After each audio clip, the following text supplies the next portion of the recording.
Hi everyone, welcome to our 2021 Self-Direction Virtual Conference Series. My name is Casey DeLuca and I'm the Director of Membership and Conferences for Applied Self-Direction. Thank you so much for joining us today for our session, Self-Direction Worldwide, What Can We Learn from Each Other? I'm going to run through a few quick housekeeping issues before we begin. You can submit your questions and comments at any time during the session by using the Q&A pod in the lower left-hand corner of the Adobe Room. If you experience any audio or technical issues during today's webinar, you can send us a message by either using that Q&A pod or you can email us at membership@appliedselfdirection.com. I'm excited to introduce our speaker for today. Lynn Breedlove was the Executive Director of Disability Rights Wisconsin from 1980 to 2011. During that time, he was involved in the planning and design of IRIS, which is Wisconsin's Medicaid waiver self-direction program. Lynn is a former president of the National Disabilities Rights Network and is currently the co-chair of the Wisconsin Long-Term Care Coalition. So with that, I will turn things over to Lynn. Okay, Lynn, you're on. Okay. Hello, ASD members. I can't see all you folks, but I do feel a connection. If you believe in self-direction, I think we have something in common. I'm going to generally use the term self-direction today, but in my review of literature around the world, I found a lot of different names for it. I'm sure there's more than the ones I found, but these are some examples of ones that I found. And my upbringing in self-direction was here in Wisconsin. We started talking about self-direction around the year 2000, and I would say it was mostly a slogan then. A lot of people with disabilities in Wisconsin were saying they wanted more control over their services, and we translated that into an advocacy goal. And a few years later, some of us were actually sitting around the table with state officials talking about the design of a new self-direction program, which ended up getting the name IRIS and started in 2008. And it's grown steadily since then. You can see it's about 22,000 people now. Interestingly, in recent years, when people enter the long-term care system in Wisconsin, they have a choice of managed care or IRIS as a self-direction alternative to managed care, and IRIS has actually been growing faster than managed care. So people coming out of high school or people moving into the state or entering the program who acquire a disability later in life. Interestingly, the proportion of people choosing self-direction has been growing. So what I learned about self-direction, I would say some of it was looking at what other states were doing, and there weren't that many states doing it then in any scale, but also just talking to people here and thinking about what we'd like it to be. And certainly we made some mistakes in the initial design, and we've made some mistakes since then, but I think those mistakes have been opportunities to learn as well. And trying to figure out how to correct the mistakes, that becomes educational as well.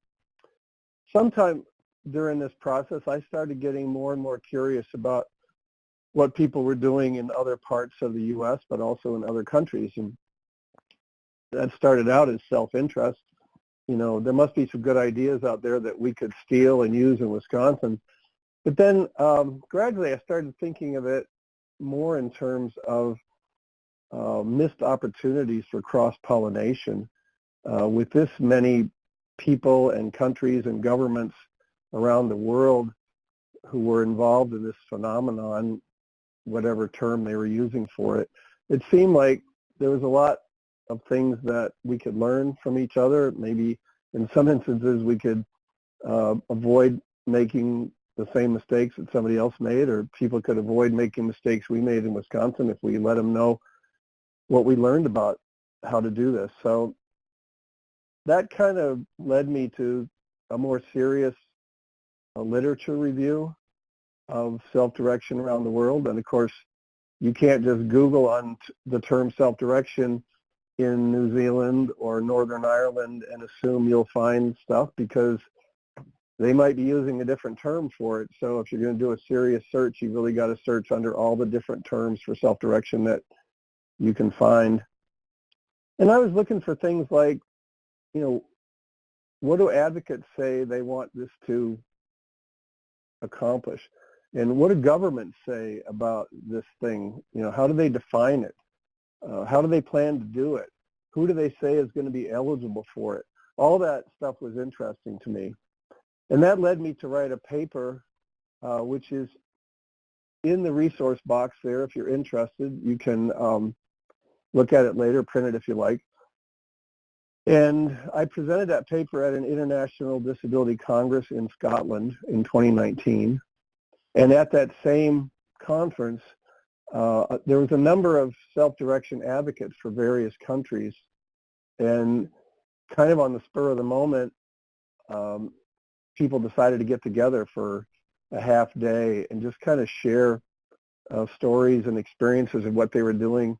And that was really helpful to me as well. In addition to what I learned from the literature, this was more, people with boots on the ground talking about their experience, and that kind of enhanced my understanding of what's going on. So I'm going to share with you all today some of what I've learned, partly from the literature review, but partly in dialogue with other self-direction advocates. One thing I was very focused on was definitions of self-direction in various places. And I discovered, I probably found at least 20 of those. I discovered they generally fell into one of two categories. And I call the first category a control your whole life definition of self-direction.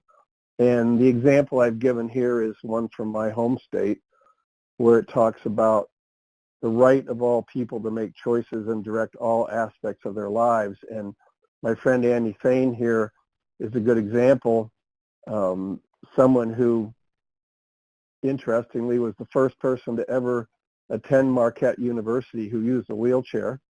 So lots of barrier-busting stories about that. But he ultimately self-directed his home care services, and he actually started his own home care business and is really the author of his life story in every sphere of his life. So he's a good example of this definition, which is certainly one that he supports. The other definition is narrower, but one that showed up in a lot of places that I looked at, and that was basically a definition that says self-direction means people control their paid services, their publicly funded services.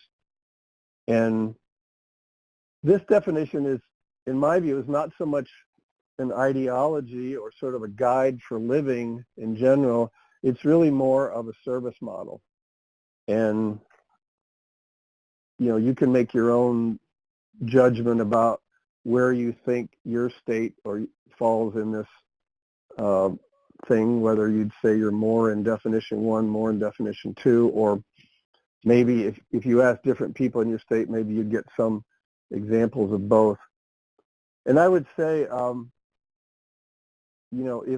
if you guys have questions about any of the stuff I'm talking about, just, you can just start putting things in the Q&A box. I'm going to stop a couple times before the end to take any questions that come up while I'm talking, so feel free to do that. One thing that popped up in some of the discussions about self-direction is this idea of citizenship. And I'm sure many of you have heard of Simon Duffy, or maybe you've met him or heard him speak. He's probably one of the strongest proponents of the idea that citizenship is an essential part of self-direction, or vice versa. And basically what he says is that, and of course he's using the term citizen not in terms of who's got citizenship papers and who doesn't. He's using a more universal definition of citizenship and believes that everybody in the world is a citizen. And essentially he's saying citizens by definition should have control of their lives. They're part of a community.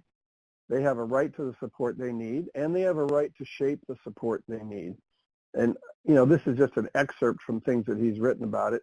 If you look on the Center for Welfare Reform website and you search for articles by Simon, you'll see more that he's written about this. And so that's an interesting aspect of the definition of self-direction that some people would add to what I've already said about definitions. I wasn't looking for this in the literature review, but I ran into it, so I thought, this is something worth noting. And basically, a lot of things I read in different countries talked about why did people want to try self-direction in the first place. And in many instances, people were dissatisfied with the system they had. They felt it was broken in certain ways, and they felt like they wanted to try something noticeably different. So people in New Zealand talked about the system being too rigid, non-responsive to the wishes of people getting the services.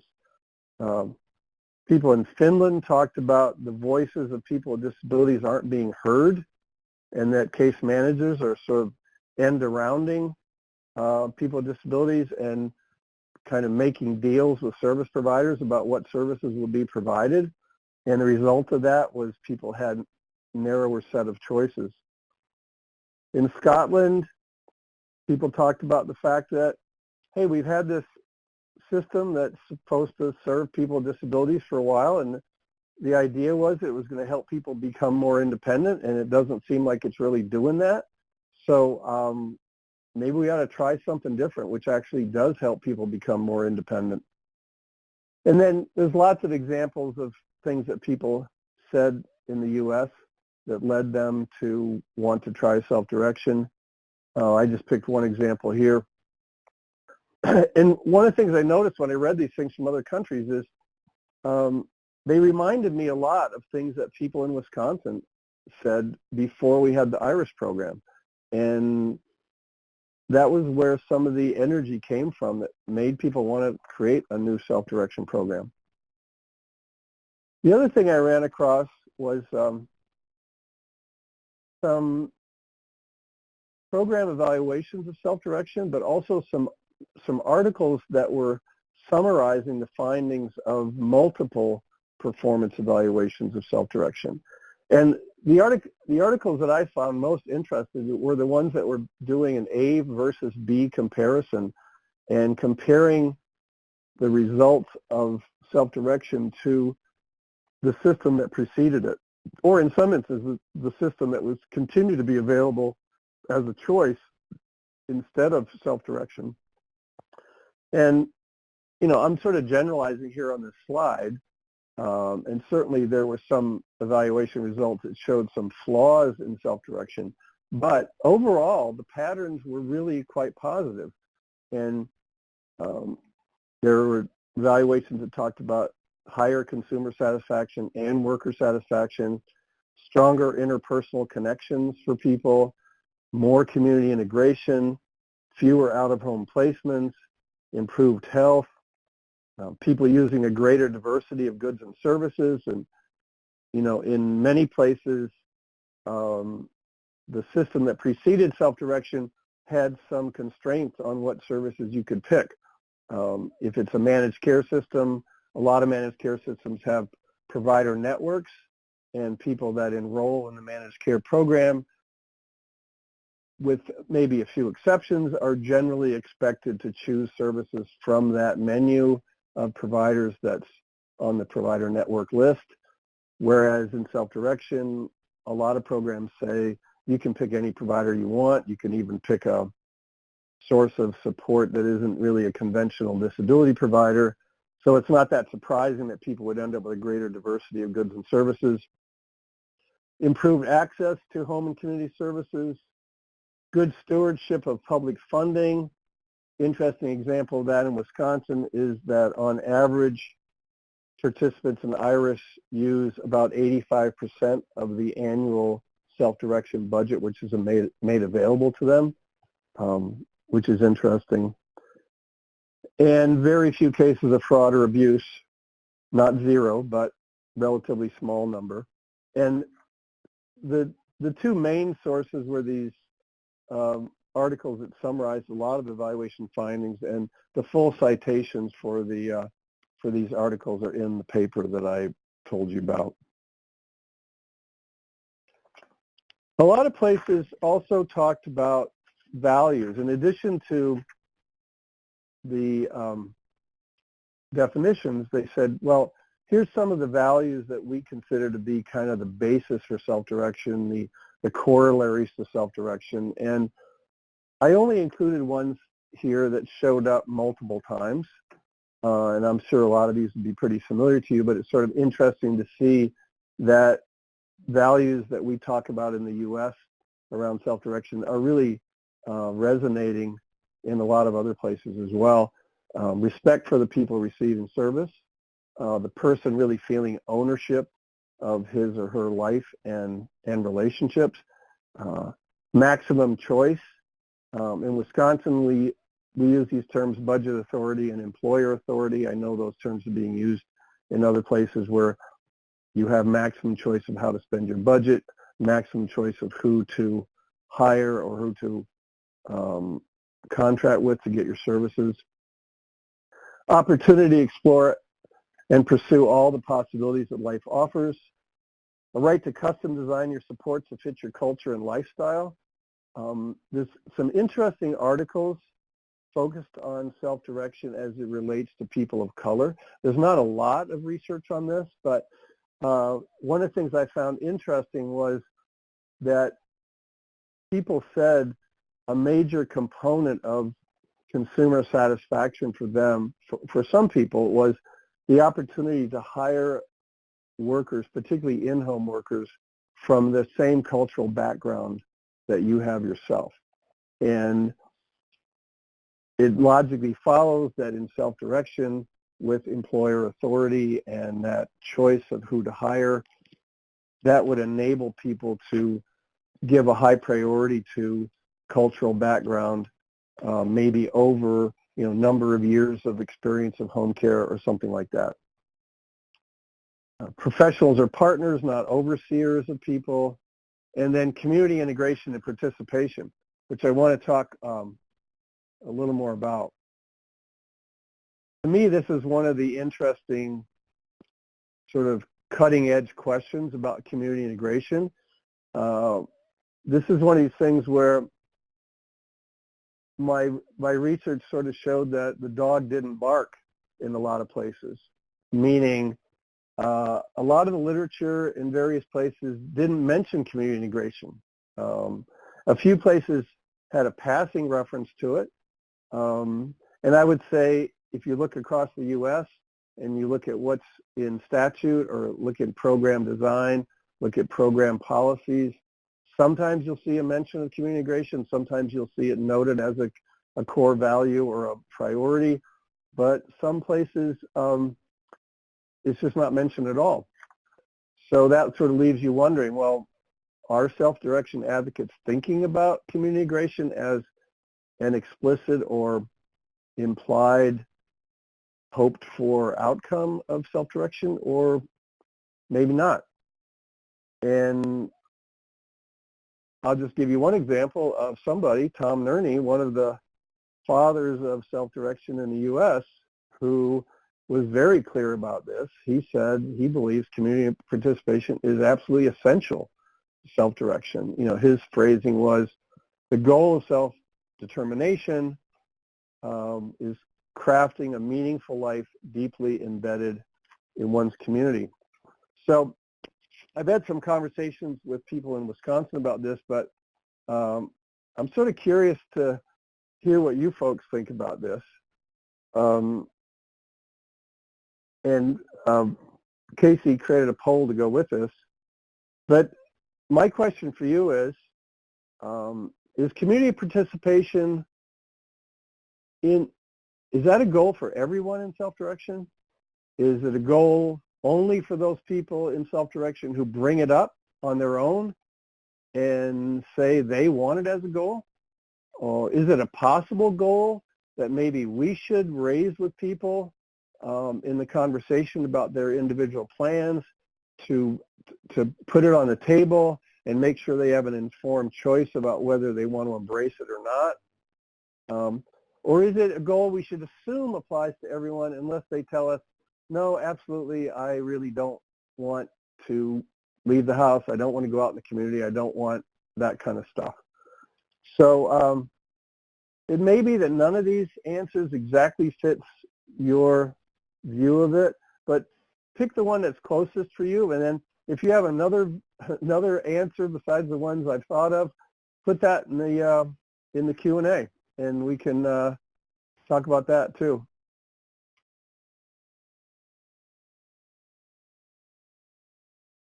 I see one comment from Laura.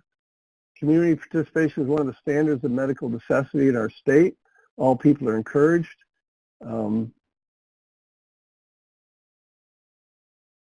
Is the Wisconsin vendor system resistant? I'm not sure if I exactly understand that. I would say in Wisconsin, there's nothing in the statutory language about IRIS that clearly mentions this as a goal. You could, when you look at policy documents about IRIS, I'm not sure you could readily say that one of these four answers is the answer of state government in Wisconsin. I noticed when I polled people on this in the recent webinar in Wisconsin, there was some split in terms of how people responded. But it looks like answer number 3, a possible goal we should raise with people to ensure they have an informed choice to embrace it or not. That seems to be the big winner here in terms of what you guys think, which is interesting for me because, I looked at the roster of who's participating today and a lot of different states represented. So this gives me a little bit more of a national feel for how this is viewed than I would get just from my own state.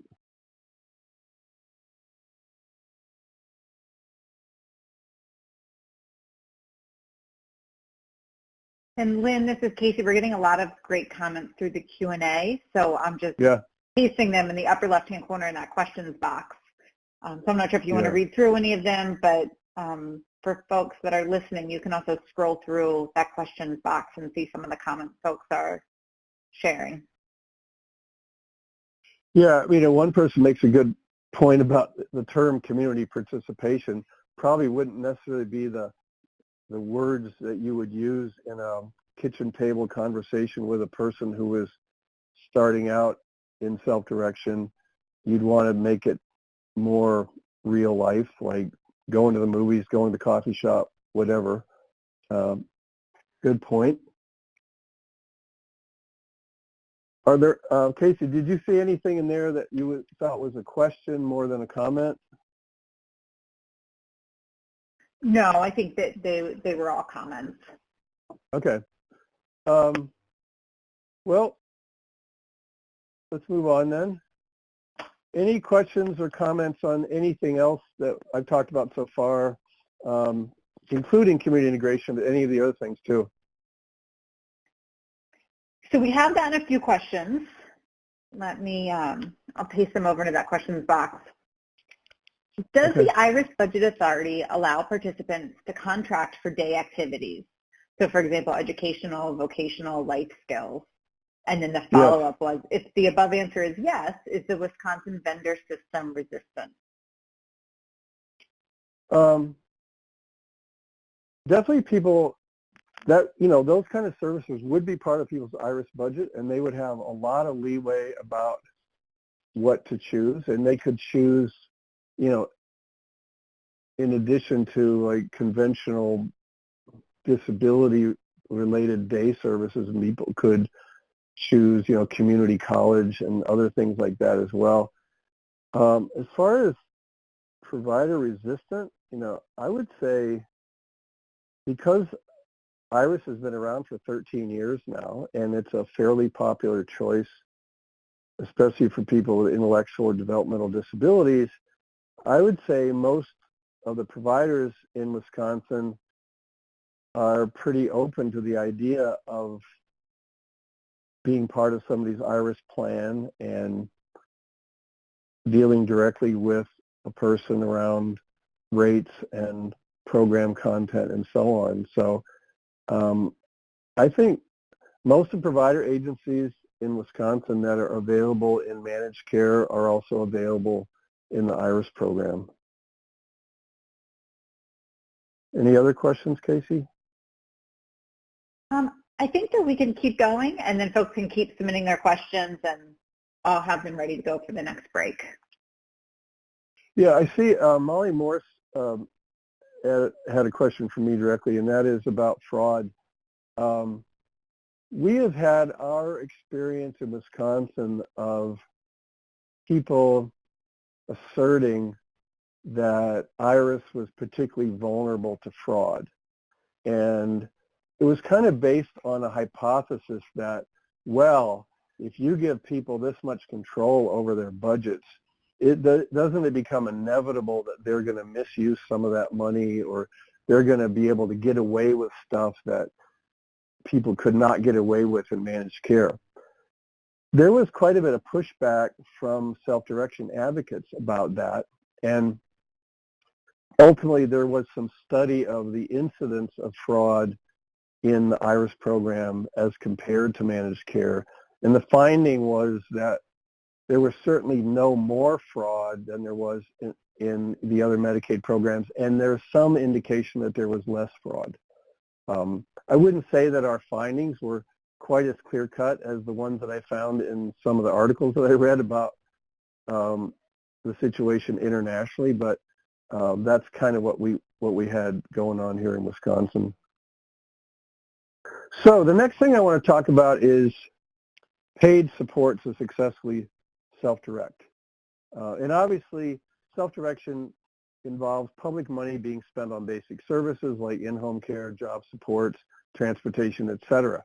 But what about spending public money to help people be successful in self-direction? And it's interesting. This shows up in the literature sometimes, but sometimes it's a little bit fuzzy exactly what position is being taken in various places. Scotland is one of the only places I found that was really quite explicit about this.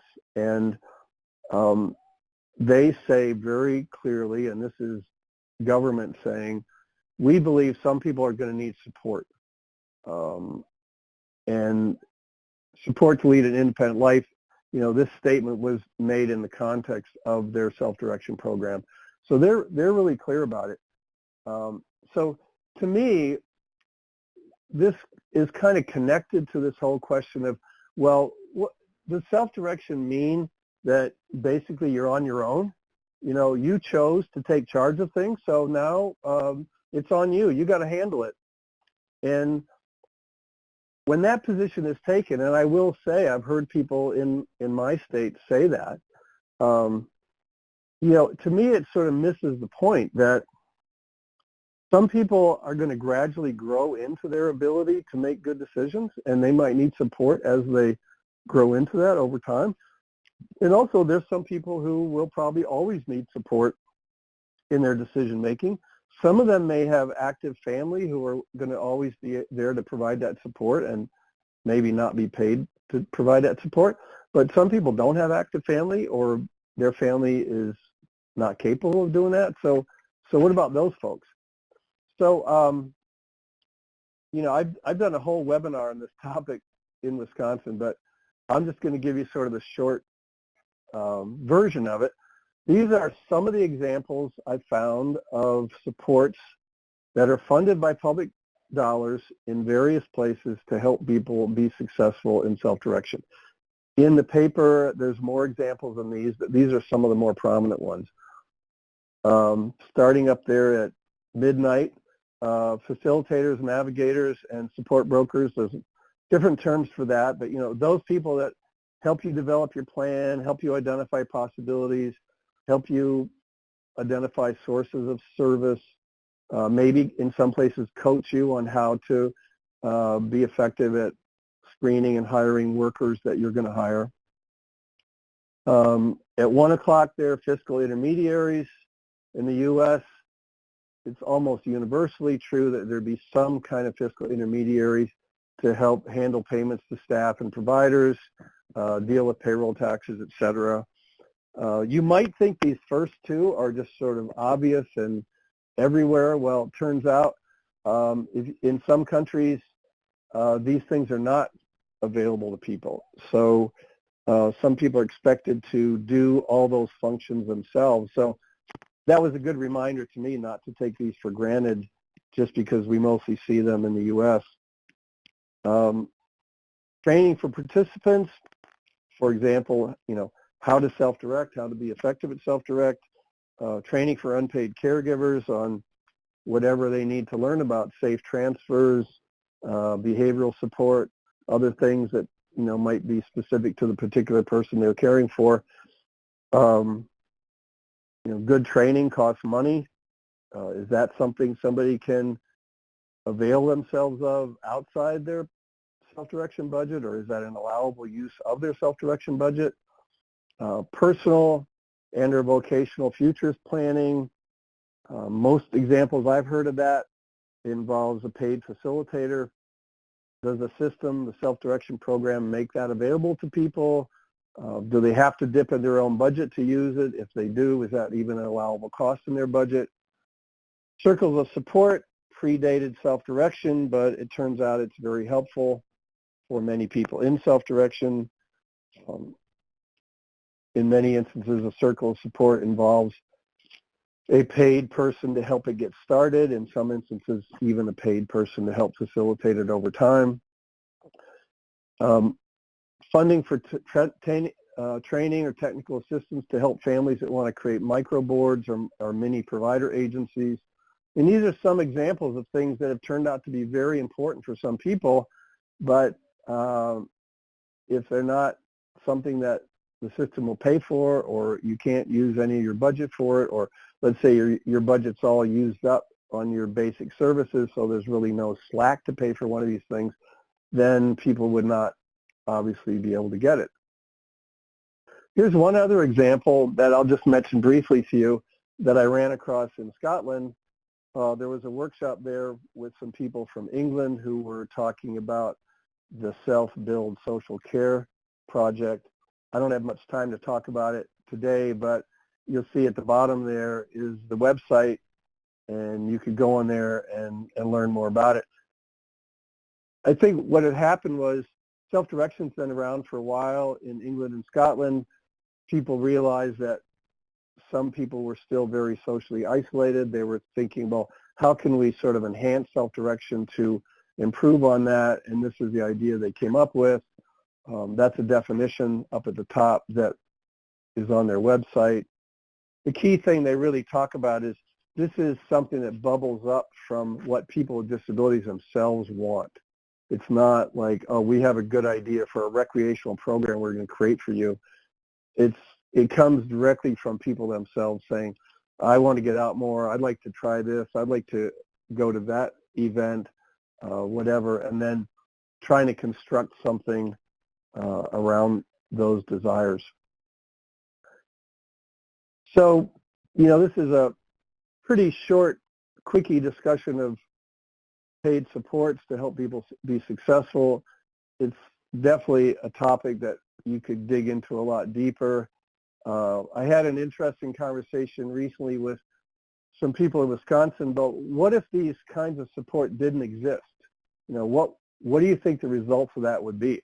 And I didn't offer them, suggested answers to check in a box. I just said, you answer this with whatever comes to mind. And these are some of the kinds of things people said to me. Some people won't know what choices are available. Some people won't get the services they need. They won't be able to find the source for the service. There'll be lots of missed opportunities for creative, cost-effective solutions. Some people will definitely experience deterioration in health and safety. Some people could even end up in an institution because, you know, they won't have support to develop a self-direction plan that is designed to handle a possible crisis. Some people could even end up homeless or even die as a result. Some people will say, this is too hard, you know, there's no support. I guess I'm going to have to go to whatever other way of service I can get, managed care, fee-for-service, whatever.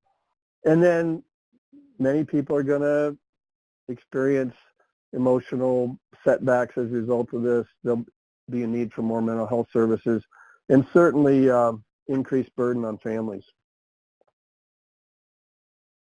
So any questions about support? Any comments on this? So Lynn, I think we may have time for one question on this, and then we can keep going, and I can save the rest for the end. But about supports, you talk about paid supports to help people be successful in self-direction. What about unpaid supports? Don't you think those are important too? Yeah, I mean, I would say a lot of people I know in Wisconsin who are in the IRIS program, they have really great relationships with their families. Sometimes it's parents, sometimes it's siblings, and they're very empowering relationships where people are trying to help the person with disability or the older person make good decisions and make decisions that are going to lead to the kind of life that they want for themselves. I think that works really well. But then I also know people who have come out of institutions, and when they went into the institution, they kind of lost touch with their family, and when they came back out, they really didn't have a source of unpaid support. And for them, you know, I think paid supports may be very, very important, and may actually be crucial in terms of whether self-direction works for them or not. So I think we need to think about the full array of life circumstances that people are in. And some people have great unpaid supports, and maybe they'll have them for the rest of their lives, or maybe they'll have them until their parents get too old to provide that kind of support. But then other people just don't have it. So if we really want the programs to be programs that work for everybody, I think we gotta really think about that.